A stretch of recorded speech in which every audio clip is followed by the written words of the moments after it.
Amen. Gloire à Dieu. Vous avez été bénis, faites un pouce.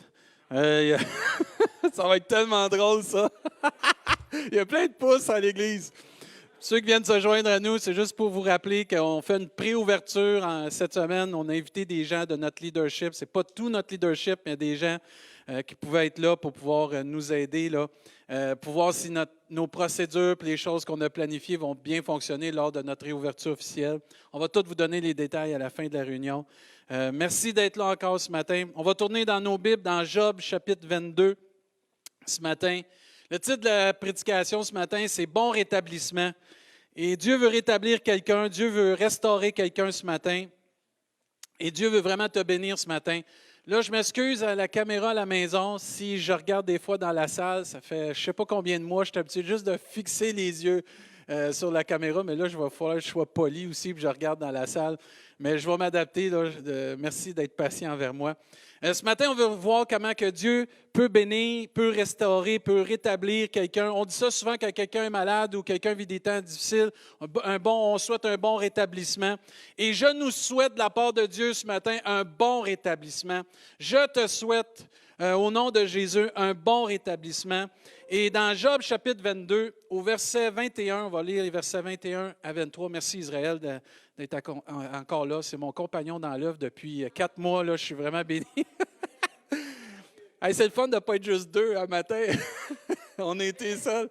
C'est beau de voir l'Église remplie de louanges là, et d'adoration. Mais dans Job 22, au verset 21, ça dit « Attache-toi donc à Dieu et tu auras la paix. Tu jouiras ainsi du bonheur.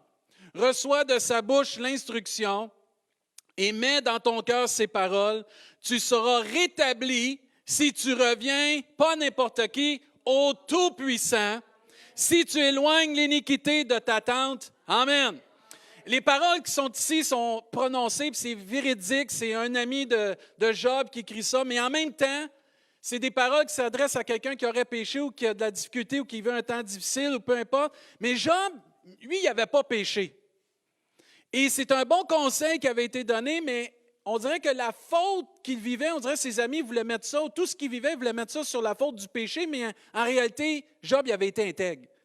Et Job, il était intègre encore devant Dieu. Et attention, frères et sœurs, attention, mon ami, d'attribuer les difficultés à quelqu'un toujours à cause du péché.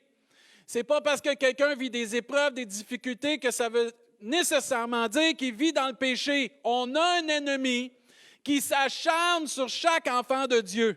Et Job est intègre, il a vécu des tribulations, il a vécu des épreuves, mais à la fin, Dieu il a fait quoi? Il l'a rétabli. Dieu l'a rétabli. Et l'épreuve fait partie de la vie chrétienne. On ne dit pas amen, mais ça fait partie de ça. Faites un pouce si vous croyez ça. Mais l'épreuve fait partie de la vie chrétienne quand même qu'on ne commet pas de péché. Mais les paroles qui ont été dites par cet ami-là sont quand même vraies.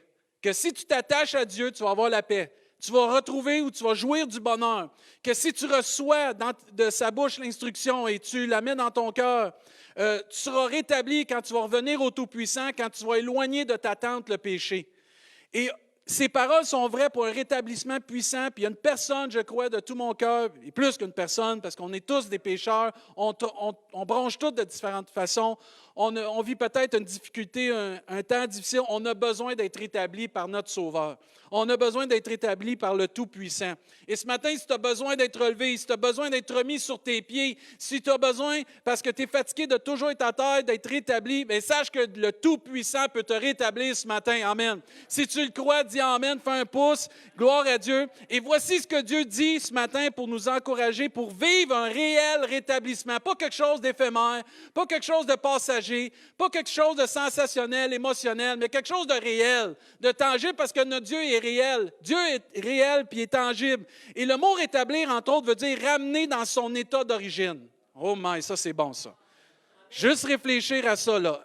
Ramener à son état d'origine. L'état d'origine de l'homme, c'est une relation intime et personnelle avec Dieu. On voit cela avec Adam et Ève. C'est l'état d'origine que Dieu a créé l'homme, d'avoir une communion avec lui. Et Dieu veut te rétablir ce matin que tu puisses avoir cette communion qu'Adam et Ève avaient avant le péché. Et c'est ça, rétablir. dans l'état d'origine que Dieu nous a créé, d'une marche avec lui. Et même, ça nous dit rétablir, c'est guérir quelqu'un. Dieu veut te guérir ce matin. Dieu veut guérir ton âme, premièrement, veut guérir ton esprit, veut guérir ton corps. Gloire à Dieu, parce que Dieu, c'est celui qui guérit ce matin, qui rétablit. Le mot rétablissement veut dire restauration. Oh, mais ça, c'est bon. Moi, j'aime ça, le mot restauration. Moi, dans notre temps, là, je ne suis pas vieux, là, mais dans notre temps, on chantait un chant « Restaure mon âme dans la vallée ». Que je puisse, enfin, c'est quoi le reste, là? Être digne, enfin. C'est un bout, ça vient de même, OK? Une chance, ma femme est là ce matin. Et le mot rétablissement veut dire aussi guérison et redressement. Peut-être ce matin, tu as besoin d'être redressé. Et sache que c'est possible si on fait ce que Dieu nous demande dans ces quelques versets. Premièrement, s'attacher à Dieu. Dans Actes des Apôtres, chapitre 11, verset 23, vous allez avoir les versets à l'écran. Barnabas est envoyé par les disciples pour aller voir ce qui se passe. Il y a un réveil, il y a un temps où les gens acceptent le Seigneur. Et lorsqu'il fut arrivé et qu'il eut vu la grâce de Dieu, il s'en réjouit et il leur exhorta tous à rester d'un cœur ferme attaché au Seigneur. Amen. La première chose pour vivre un rétablissement réel, pour être rétabli dans notre état d'origine avec Dieu, pour que Dieu te restaure, te guérisse ou te redresse, il faut que tu restes attaché à Jésus-Christ. Il faut rester attaché à Dieu. Dans les temps qu'on vit de pandémie, puis peu importe, d'instabilité, de confusion, de doctrine de ci, puis de ça, il y a une seule vérité, un seul chemin, une seule vie, c'est Jésus-Christ. Et ce matin, l'Église et l'enfant de Dieu et l'être humain doit s'attacher à Dieu plus que jamais dans les temps qu'on vit. C'est primordial de s'attacher à Jésus. Il faut s'attacher à Jésus, pas n'importe comment, d'un cœur ferme. Ça veut dire demeurer fidèle au Seigneur. Ce n'est pas l'attachement à l'Église. On a vu que pendant un certain temps, on ne pouvait pas venir à l'Église, mais notre Dieu était là. On a vu qu'un certain temps, on ne pouvait pas voir des frères et des sœurs, mais Jésus était là. Et c'est ça qui fait la différence quand tu viens qu'à connaître Dieu, à connaître Jésus-Christ, comme Adam et Ève le connaissaient, et comme tout le monde peut venir qu'à le connaître, tu vois que Dieu est vivant, puis ta relation avec Dieu ne dépend pas d'un mouvement, ne dépend pas d'un établissement, mais dépend de comment tu t'attaches à lui, comment tu demeures près de lui. Et c'est merveilleux de connaître Jésus-Christ. Si tu aimes Jésus-Christ ce matin, fais un pouce, fais un cœur. Je ne sais pas comment on fait un cœur dans l'Église, mais en tout cas, faites des cœurs avec vos mains. Ça va être vraiment spécial. J'ai hâte que vous viviez ça, là, ça s'en vient. Mais notre établissement passe par un attachement à Dieu. Amen. Un attachement puissant à la parole de Dieu aussi. Un attachement puissant au Saint-Esprit. Amen. Moi, je dis amen, parce que l'Esprit de Dieu est envoyé, entre autres, pour nous guider dans toute la vérité. Nous rappeler les paroles de Jésus-Christ. Un attachement aussi aux promesses de Dieu et surtout, puis on va en parler à la fin, de notre espérance de revoir Jésus face à face. On ne lâche pas le Seigneur. Amen. On ne lâche pas Jésus-Christ. On ne lâche pas notre attachement fermement de tout cœur à notre Seigneur. Comme Dieu nous a enseigné, tu aimeras ton Seigneur, ton Dieu, de quoi? De tout ton cœur, de toute ton âme, de toute ta force et de toute ta pensée. Ensuite, il dit, tu vas avoir la paix. Combien de vous aimez ça, la paix? Si tu aimes la paix, fais un pouce chez vous. Il n'y a pas grand monde qui aime ça à chicane. Malgré qu'il y en a, on dirait que c'est spécial, ils aiment ça à chicane. Mais la Bible nous dit que si tu t'attaches à Dieu, tu vas trouver la paix, tu vas avoir la paix puis tu vas jouir du bonheur. C'est important ce matin de réaliser qu'il faut être en paix avec Dieu. Et je veux vraiment spécifier, là, c'est venu sur mon cœur, la paix avec Dieu est importante pour ton rétablissement. La paix avec Jésus-Christ, c'est important pour ton rétablissement. Dans Éphésiens chapitre 2, et vous pouvez tourner dans vos Bibles malgré que les versets sont là, dans Éphésiens chapitre 2, au verset 14, on voit que Dieu met une importance sur la paix qu'on doit avoir avec lui et que Jésus est notre paix ce matin. Ça nous dit dans Éphésiens 2, verset 14, « Car il est notre paix ». On parle de Jésus-Christ. Lui qui des deux n'en a fait qu'un. On parle ici des païens puis des Juifs. Les Juifs, c'était le peuple qui était choisi de Dieu. Les païens, c'est tout le reste du monde. Et à ce moment-là, les Juifs avaient de la difficulté que les païens, le reste du monde, puissent avoir accès au salut, à la vie éternelle. Et Dieu vient mettre ça clair, net et précis, que ce n'est pas ta nationalité, ce n'est pas ta langue, ce n'est pas ta couleur de peau, c'est en qui tu mets ta foi qui va déterminer si tu es un enfant de Dieu, tu as accès à la paix avec Dieu. Et il dit, car il est notre paix, lui qui des deux, ces deux parties-là, juifs et païens, n'en a fait qu'un et qui a renversé le mur de séparation. Il y avait un mur de séparation avant. Mais là, il n'y en a plus de mur de séparation. Amen. L'inimitié ayant anéanti par sa chair, ça c'est la mort à la croix. la loi des ordonnances dans ses prescriptions. Il a voulu créer, c'est le désir de Dieu, de créer en lui-même, en Jésus-Christ, avec les deux, un seul homme nouveau. Amen. Amen. Il n'y a plus de Grecs, il n'y a plus de Juifs, il n'y a plus de Canadiens, il n'y a plus d'Américains, il y a juste des enfants de Dieu. Amen. Si tu es content d'être enfant de Dieu, fais un pouce, fais un cœur. Amen. C'est merveilleux. Il y a un seul homme nouveau en établissant la paix et les réconcilier avec l'Église. Non. Avec une religion. Non. Avec qui? Avec Dieu. L'un et l'autre en un seul corps par la croix, en détruisant par elle l'inimitié. La croix, c'est tellement important, ça l'a détruit ce qui nous séparait de Dieu, ça l'a mis ça a anéanti tout ce qui peut nous séparer de Dieu. Maintenant, on a accès tous à Dieu par la grâce de Dieu. Amen. Verset 17, il est venu annoncer la paix à vous qui étiez loin. Ça, c'est les païens, ils étaient loin. Ils n'avaient pas accès à ça. Et à ceux qui étaient près, entre autres, les Juifs, parce qu'eux autres, ils avaient accès à la loi. Et maintenant, en Jésus-Christ, on a tous accès à cette paix. C'est quand on s'attache à Dieu. Et si tu t'attaches à Dieu ce matin, tu vas trouver une paix que tu recherches, une paix profonde, une paix avec Dieu. Et tu vas voir, ça va transformer ta vie, ça va te rétablir complètement dans l'état d'origine que Dieu t'a créé, d'avoir une relation avec lui. L'autre instruction que Dieu donne, ça dit recevoir l'instruction de Dieu et mettre ses paroles dans notre cœur. Oh my, ça, j'aime ça. Il n'a pas dit mettre ses paroles dans notre poche. Il n'a pas dit mettre ses paroles dans notre tête. Il n'a pas dit mettre ses paroles sur une tablette. Les mettre à une place très spécifique parce que le cœur, c'est là que bat la vie dans le cœur. Mets tes paroles dans son cœur. Notre établissement vient de la parole de Dieu. Vient de la pain de vie et de la nourriture pour notre âme. Puis il faut recevoir les instructions de Dieu et les mettre dans notre cœur. Le psaume 119 nous dit « Je serre ta parole dans mes poches ». Non. « Je serre ta parole dans ma tête ». Non. « Je serre ta parole dans mon cœur afin de ne pas pécher contre toi ». Amen. Il y a une différence dans le cœur, parce que le cœur, c'est là que Dieu veut semer. On se souvient tous, ou si tu n'as pas déjà lu ça, regarde ça dans les évangiles, c'est la parabole des terrains. Le cœur est comparé à un terrain. Et Dieu veut semer dans ton cœur, il veut semer dans notre cœur la vie. La vie, les fruits qui viennent avec la vie, pas la mort, parce que Dieu, notre Dieu, c'est le Dieu de la vie. Amen. Et là, il veut semer ses instructions, ses conseils, ses préceptes, parce que ses instructions, ses conseils, ses préceptes donnent la vie. Parce que la Bible nous enseigne que la parole de Dieu est esprit et vie. Amen. Et Dieu veut te donner la vie ce matin si tu reçois cette parole-là. Et la Bible nous dit que quand la semence est tombée dans le cœur, dans un bon cœur qui est bien disposé à recevoir, pas qui est orgueilleux, pas qui se laisse détourner par tous les obstacles ou toutes les affaires dans le monde qu'on peut avoir, parce que là, il y a plein de choses qui nous est bombardées de toutes choses, mais tu reçois vraiment la parole dans ton cœur, tu la laisses travailler, Dieu va faire quelque chose de merveilleux, il va te rétablir. Dans Proverbes chapitre 4, au verset 4, ça nous dit « Il m'instruisait alors et il me disait que ton cœur retienne mes paroles, observe mes préceptes et tu vivras. » Amen. Dans le verset 21 du même Proverbe chapitre 4, qu'il ne s'éloigne pas de tes yeux, mes instructions. Garde-les dans le fond de ton cœur. Amen. C'est là que ça se passe. À un moment donné, Paul, c'est un apôtre qui a construit plein d'églises, qui a bâti plein d'églises, pas de ses mains avec de la brique et des marteaux, mais qui allait établir des églises avec des hommes, des pierres vivantes qu'on appelle, des gens qui font l'église. Il arrive à l'église de Thessalonique, puis il leur dit au reste frères, dans 1 Thessaloniciens, chapitre 4, verset 1, « Au reste frères, puisque vous avez appris. » Wow, OK. Il faut apprendre des choses. Si tu as à cœur d'apprendre des choses, fais un pouce. Si tu as à cœur d'apprendre des choses, dis Amen. Si tu as besoin d'apprendre des choses de Dieu, dis Amen, c'est important.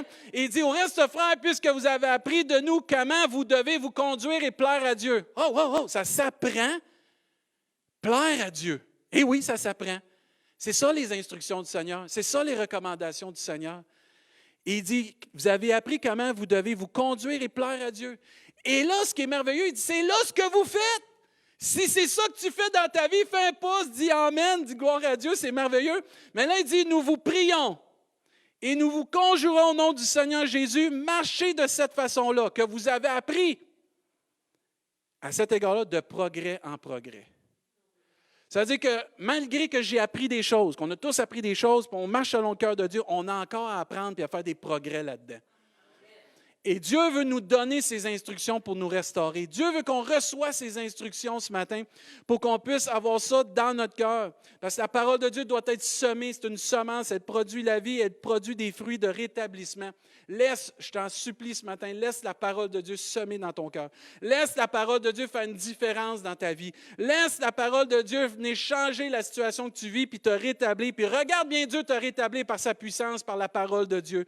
Parce que la parole de Dieu est esprit et vie. La parole de Dieu, c'est le pain de vie. La parole de Dieu guérit l'âme.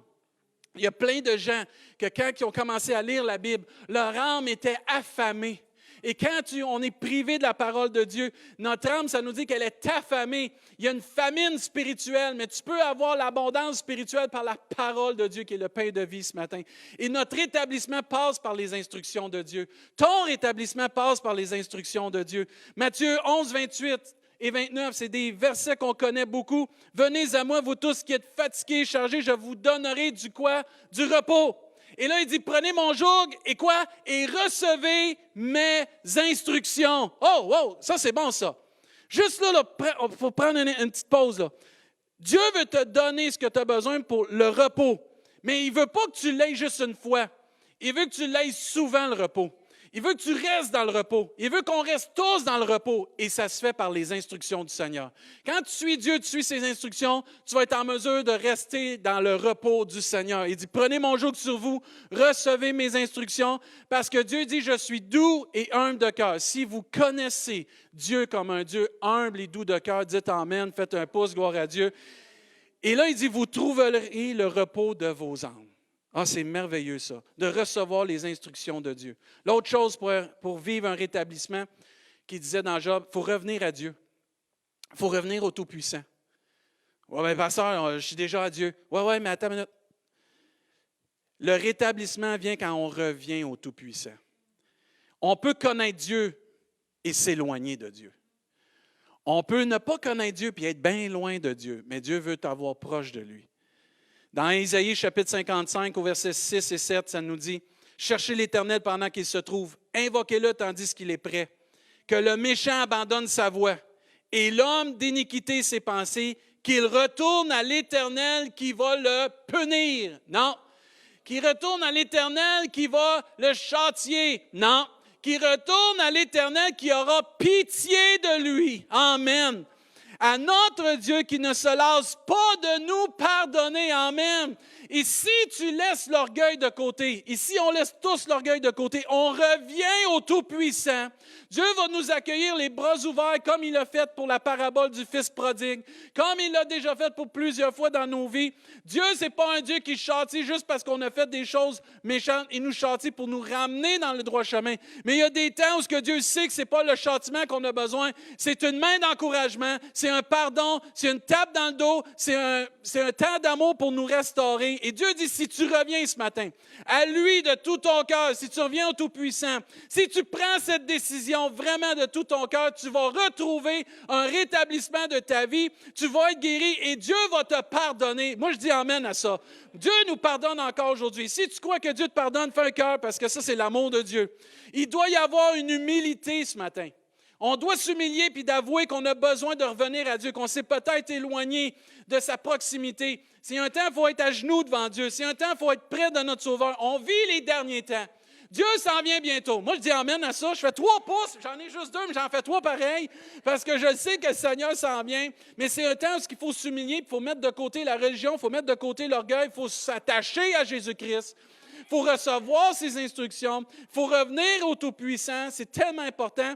Et voir comment Dieu va nous pousser à revenir à lui puis à être rétabli parce qu'on va s'agenouiller devant lui, parce qu'on va venir demander pardon. Il faut que tu reviennes, il faut que je revienne. Je n'ai pas le choix, il faut que je revienne au Tout-Puissant. Et moi, j'aime qu'il dit au Tout-Puissant. Parce que Dieu peut tout faire. Parce qu'il est tout-puissant. Et le péché que tu penses qu'il ne peut pas pardonner, il peut le pardonner. La faute que tu as faite, que tu penses qu'il va t'emmener tellement un châtiment de Dieu, c'est que tu ne connais pas encore le Père d'amour. Tu ne connais pas encore celui qui pardonne. Tu ne connais pas encore, ou tu as besoin de te rappeler, ou Dieu a besoin de te rappeler son amour ce matin. Comment il te prend dans ses bras d'amour puis il va te dire, mon enfant, c'est correct, je te pardonne, lâche pas, continue, je vais te rétablir. C'est ça, je comprends ce que tu vis. Mais il veut te rétablir, il veut me rétablir, il veut nous rétablir si on revient à lui. Osée, chapitre 14, nous dit au verset 1 et 2, « Israël, reviens à l'Éternel, ton Dieu, car tu es tombé par ton iniquité. » Ça arrive à tout le monde de tomber. On vous dit un petit secret, même les pasteurs tombent. Je les ai déjà vus, c'est les premiers souvent qui tombent. Ça arrive. Ça arrive. Mais Osée disait au peuple de Dieu, « Reviens à l'Éternel, ton Dieu, car tu es tombé par ton iniquité. » Et là, il va dire quelque chose d'important. Il ne va pas leur dire d'apporter des taureaux. Il ne va pas leur dire d'emmener des sacrifices. Apportez avec vous des paroles. Et revenez à l'Éternel. Dites-lui, il y a quelque chose à dire à Dieu là, ce matin. Pardonne toutes les iniquités et reçois-nous favorablement. Nous t'offrirons au lieu des taureaux l'hommage de nos lèvres. Dieu, ce qu'il veut ce matin, ce n'est pas un paquet de sacrifices, mais un paquet d'engagements que tu vas faire devant lui. « Ah, Seigneur, si tu me pardonnes, je vais faire ceci, je vais faire cela. » Ce n'est pas ça que Dieu veut. Dieu veut une repentance sincère qui vient du cœur. Il veut des paroles sincères qui viennent de ton cœur. Il veut que tu exprimes ton cœur, que tu dis « Pardonne-moi, Seigneur. » Et je t'en supplie ce matin que ta repentance, que ma repentance, que notre repentance pour être établie vienne plutôt de paroles qui viennent de notre cœur. Le rétablissement que tu cherches, que nous cherchons, qu'on doit vivre. Et moi, je sais, il y a des chrétiens, ça fait longtemps que vous connaissez le Seigneur, mais on peut se refroidir. On peut s'en aller comme on pense. « Ah, Dieu est avec moi. » Non, Dieu ne veut pas des tièdes, il ne veut pas des froids, il veut des bouillants. Dieu veut des gens qui sont proches de lui parce que le rétablissement et de rester dans une croissance avec lui, c'est parce qu'on reste proche de lui, on reçoit ses instructions, puis on revient à lui constamment. On revient constamment au trône de la grâce.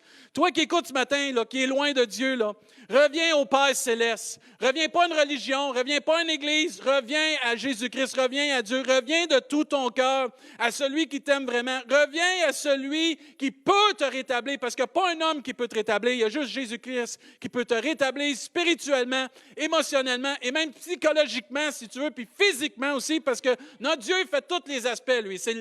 C'est all in one package, il fait tout, là. C'est merveilleux. Mais te relever puis te mettre debout sur quelque chose de solide qui est Jésus-Christ le rocher. Moi, je veux t'encourager ce matin. Je veux nous encourager. N'écoute pas la voix de l'ennemi que tu n'es pas digne. N'écoute pas la voix de l'ennemi que ça ne marchera pas. Donne une chance à Dieu ce matin de tout ton cœur de te toucher, te rétablir. Je t'en supplie. N'écoute pas la voix de la culpabilité ce matin. N'écoute pas les mensonges de l'ennemi parce que Dieu nous dit qu'il est fidèle et juste pour nous pardonner. Amen. Reviens à Dieu. Et Dieu te promet et nous promet personnellement ce matin que si tu reviens à lui, que si tu t'attaches à lui, que si tu reçois ses paroles, il va te rétablir. Il va t'établir comme tu étais avant. Il va te restaurer puis il va te redresser comme lui seul peut le faire. Si tu reviens à lui, si je reviens à lui. Il faut juste que tu écoutes la voix de Dieu ce matin. Ce qui est en dedans de toi, là, je te parle à toi. Je me parle à toi, désolé, là. Mais ce qui est ici, là, ça te travaille, hein? Ça, c'est l'Esprit de Dieu, ça. Tu es en train d'écouter ça, puis ça te travaille. Tu es peut-être en train de pleurer chez toi, là, parce que l'Esprit de Dieu, ou tu as un combat, tu as peut-être de la colère, tu as toutes sortes de choses. Écoute la voix de Dieu, là. Abandonne-toi. Laisse tout ça dans les mains du Seigneur. Décharge-toi sur le Seigneur. Reviens à lui tel que tu es, là. Puis reçois le rétablissement, la guérison que tu as besoin. Écoute cette voix qui te dit que Dieu t'aime. Écoute cette voix que Dieu dit qu'il peut te restaurer. Écoute pas les autres choses, les mensonges. Là. Ça, tout ce qui veut t'empêcher là, d'aller à Dieu, là, écoute-les pas ça. Donne une chance à Dieu ce matin. Reviens à Dieu parce qu'il veut te faire du bien. Il veut te rétablir ce matin. Moi, j'aime Hébreux chapitre 4 qui nous dit au verset 16, « Approchons-nous donc avec assurance du trône de la grâce. » Ah, c'est pas un trône de colère, ce n'est pas un trône de châtiment, ce n'est pas un trône de culpabilité, c'est le trône de la grâce ce matin. Il dit, afin d'obtenir miséricorde. Ça, la miséricorde, c'est le pardon de Dieu. Et de trouver grâce, on ne le mérite pas, mais Dieu nous le donne. Merci Seigneur. Pour être secourus dans nos besoins. On a tous besoin d'être secourus quand on tombe et qu'on commet un péché ou on sait qu'on dévie un peu du Seigneur. On a tous besoin de savoir qu'on peut être secourus dans notre besoin. Et ce matin, on peut tous s'approcher du trône de la grâce. Si tu aimes le trône de la grâce, fais un pouce ce matin, fais un cœur, amen, dis amen, gloire à Dieu, parce que Dieu est tout-puissant pour te rétablir. Si tu mets en lui ta confiance, si je mets en lui ma confiance, si on confesse notre péché comme Osée disait au peuple, pardonne mes iniquités, c'est tellement simple. C'est tellement simple. On n'a pas besoin de réinventer le salut. Il a été créé d'une façon simple pour que tous puissent venir à la repentance. Tous puissent vivre le rétablissement. Même un enfant de 5-6 ans comprend ça, que s'il met sa foi en Jésus-Christ, il va devenir une créature nouvelle en Jésus-Christ. Amen, c'est merveilleux. Si un enfant est capable de le faire, toi et moi, on est capable de le faire. Il faut juste mettre l'orgueil de côté. Il faut juste écouter cette voix-là que Dieu dit, je t'aime, puis je veux prendre soin de toi, je veux te rétablir. La dernière chose qui est importante, c'est qu'il faut éloigner de notre tente le péché. Il faut s'éloigner du péché. Et je ne dis pas, là, fais attention, là. Faisons attention. Je ne te dis pas de t'éloigner du monde, des gens autour de toi, de t'éloigner du péché. Jésus a prié, je ne te prie pas de les enlever du monde, mais de les préserver du mal. Il y a une différence, là. Mais si on veut être rétabli, il faut s'éloigner du péché. Puis il faut éloigner le péché de notre tente. Ça, notre tente, ça peut être considéré comme notre cœur, ça peut être considéré comme ton foyer, ça peut être considéré comme l'endroit où tu es. Mais pour être rétabli, tu dois éloigner, je dois m'éloigner du péché. Le mot éloigner veut dire mettre plus loin dans l'espace ou dans le temps. Mettre à une certaine distance, loin. Même Jésus va dire à un moment donné, dans le Nouveau Testament, « Fuis les passions de la jeunesse ». Les pasteurs, j'ai 80 ans. Les passions de la jeunesse, c'est fini pour moi. Mais ça se peut, ça. Mais il y a des passions qui ne sont pas bonnes. Et Dieu dit, fuis-les, ces passions-là. Il faut fuir à un moment donné. On n'est pas plus fort que le péché sans Dieu. On n'est pas plus fort que l'ennemi sans Dieu. Et par nos propres moyens, on n'y arrivera pas, on a tout essayé. Mais avec Dieu, on va être en mesure d'avoir la victoire parce qu'il a vaincu à la croix du Calvaire le péché. Il a vaincu à la croix du Calvaire l'ennemi. Mais il ne faut pas jouer avec le péché. On va se brûler. Un mot qui veut dire comme éloigner, un synonyme, c'est se séparer, écarter ou se détourner du péché. Hey, c'est pas compliqué. Quand tu vois le péché en face de toi, change de trottoir. Change de bord. Prends une autre direction. S'éloigner du péché est une des clés pour le bon rétablissement ce matin de chacun. Il est très important de s'éloigner du péché, puis pas juste du péché que j'aime pas. C'est surtout du péché que j'aime. C'est facile de s'éloigner du péché que j'aime pas. Mais c'est le péché que j'aime. Que c'est là qu'on a besoin de la victoire de Dieu, puis la grâce de Dieu, puis la force de Dieu, puis l'Esprit de Dieu. Timothée nous enseigne dans 2 Timothée, chapitre 2, verset 19. C'est Paul qui écrit à Timothée, il dit « Néanmoins, le solide fondement posé par Dieu subsiste avec ses paroles qui lui servent de sceau. Le Seigneur connaît ceux qui lui appartiennent. Quiconque prononce le nom du Seigneur. » Si tu prononces le nom du Seigneur et tu connais qui est le Seigneur, fais un pouce ce matin. Amen. Dieu dit que quiconque prononce le nom du Seigneur, qu'il s'éloigne de l'iniquité ou qu'il s'éloigne du péché. Hébreux chapitre 12, versets 1 et 2 nous dit « Nous donc aussi, puisque nous sommes environnés d'une si grande nuée de témoins, rejetons tout fardeau et le péché qui nous enveloppe si facilement. » Il dit, il faut rejeter le péché qui nous enveloppe si facilement. Et là, il dit, qu'est-ce que tu fais une fois que tu as rejeté le péché qui nous enveloppe si facilement? Tu cours! C'est ça qu'il dit, tu cours! Vous vous souvenez du film Cours Forest? Mais tu cours! Tu cours! Tu cours! Tu cours! Où? Tu cours comme quelqu'un qui n'a pas de direction? Non, non! Tu cours avec persévérance dans la carrière qui nous est ouverte. Et cette carrière-là nous mène au ciel. Amen. Tu cours avec persévérance dans la carrière qui nous est ouverte, ayant les regards sur l'Église. Non. Ayant les regards sur le pasteur. Jamais de la vie. Ayant les regards sur Jésus. Amen. Si tu aimes Jésus, dis Amen ce matin, fais un pouce. Qui suscite la foi et l'amène à la perfection. En échange de la joie qui lui a été réservée, il a souffert la croix, méprisé l'ignominie, il s'est assis à la droite du trône de Dieu. Amen. Une fois qu'on s'éloigne du péché, on court. On ne reste pas assis, on court. On court de l'avant parce qu'il y a une œuvre à faire, il y a un royaume de Dieu à établir, mais il y a une course à terminer. Il y a une ligne d'arrivée à franchir. Mike, qui a hâte d'atteindre cette ligne d'arrivée? Dites amen. Bon, faites un pouce. Moi, j'ai hâte qu'on la franchisse, cette ligne d'arrivée-là. Il n'y aura pas de finale avec la photo pour savoir qui est arrivé de premier ou de dernier. C'est pas grave, on va tous passer à la ligne. Hey, ça va être hot, Bruce. On va courir et on va franchir cette ligne d'arrivée-là. Merci, Seigneur, ça s'en vient. Je ne sais pas si vous le ressentez, mais moi, j'ai hâte de franchir cette ligne d'arrivée. Gloire à Dieu. Paul va même encourager l'Église de Rome au chapitre 13. Dans Romains, il va dire « Cela importe d'autant plus que vous savez en quel temps nous sommes. C'est l'heure de vous réveiller, Amen. Enfin du sommeil. Car maintenant, le salut est plus près de nous que lorsque nous avons cru. Oh my, ouais, ça c'est excitant ça. Le salut est plus près de nous que lorsque nous avons cru. Amen. Dieu dit, la nuit est avancée au verset 12. Le jour approche. Oh, le jour approche, le jour approche. Hey, moi, je me souviens à Noël, j'avais hâte de déballer mes cadeaux. Le jour approche. Mais là, c'est plus que ça, j'ai hâte. Le jour approche qu'on va voir Jésus-Christ. C'est hâte, on va voir nos frères, nos sœurs. Il n'y en aura plus de distanciation sociale au ciel. Il n'y en aura plus de confinement au ciel.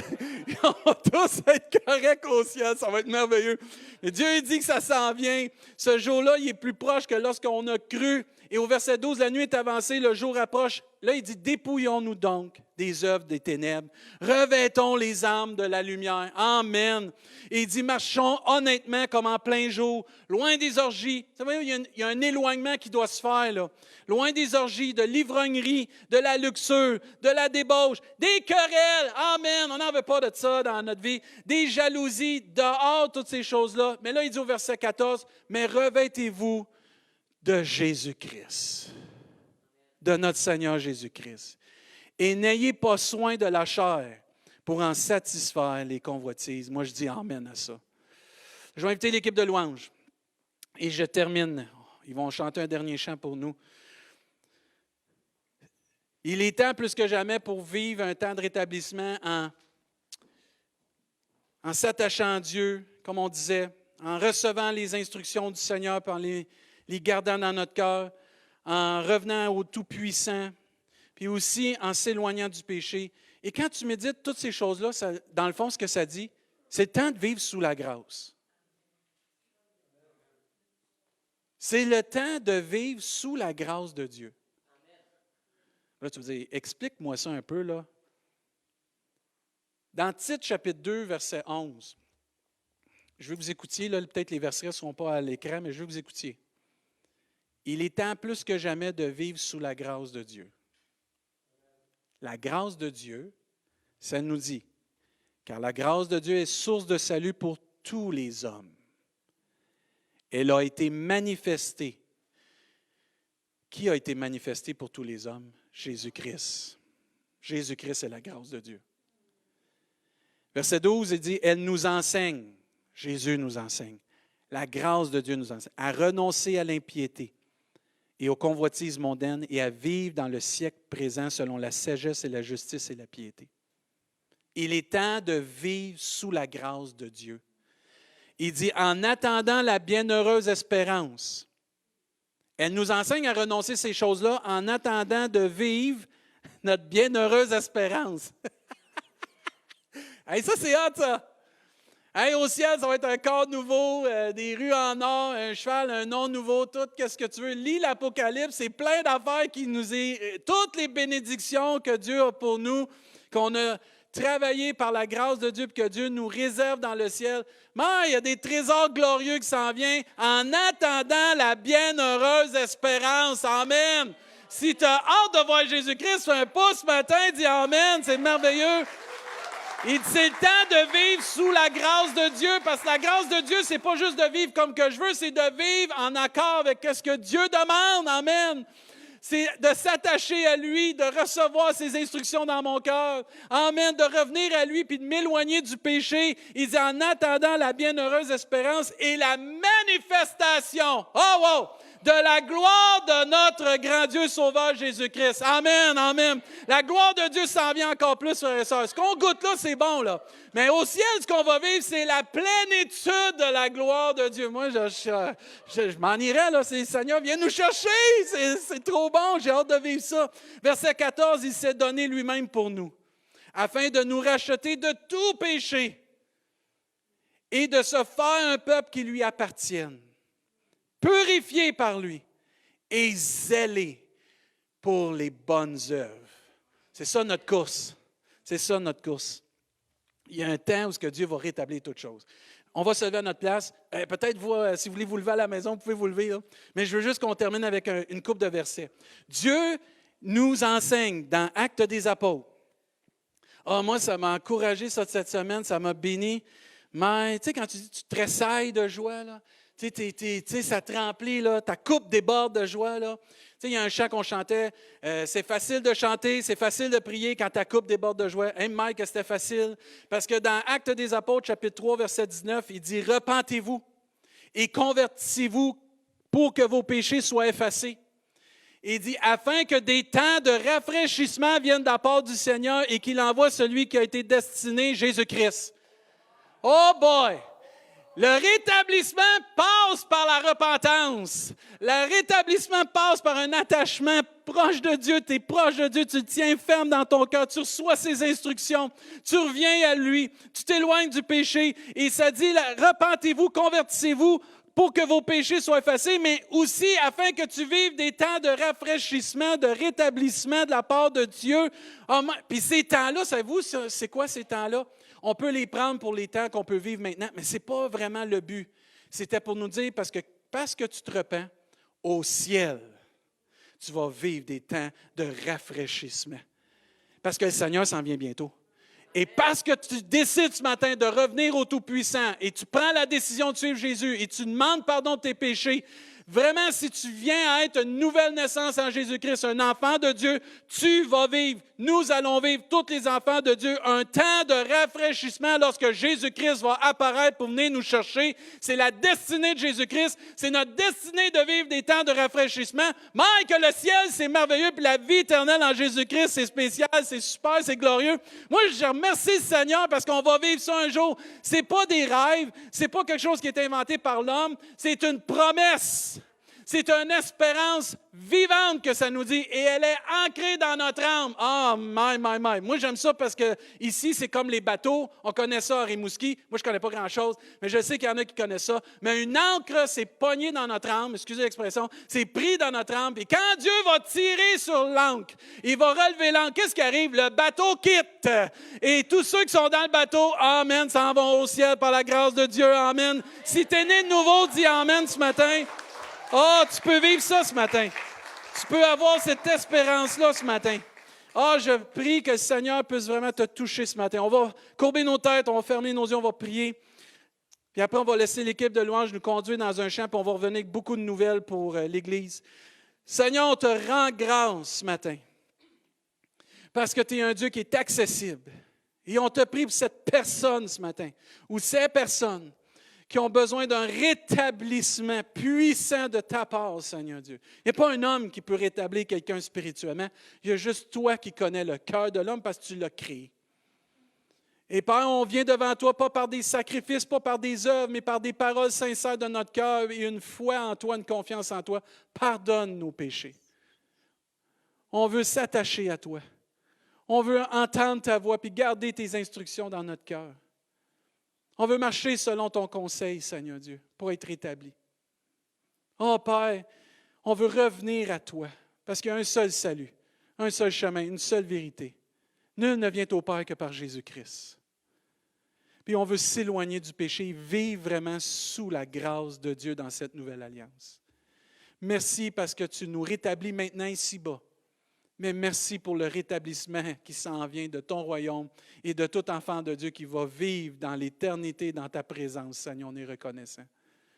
Merci de restaurer maintenant cette personne ou ces personnes qui font cette prière de repentance, Seigneur Dieu.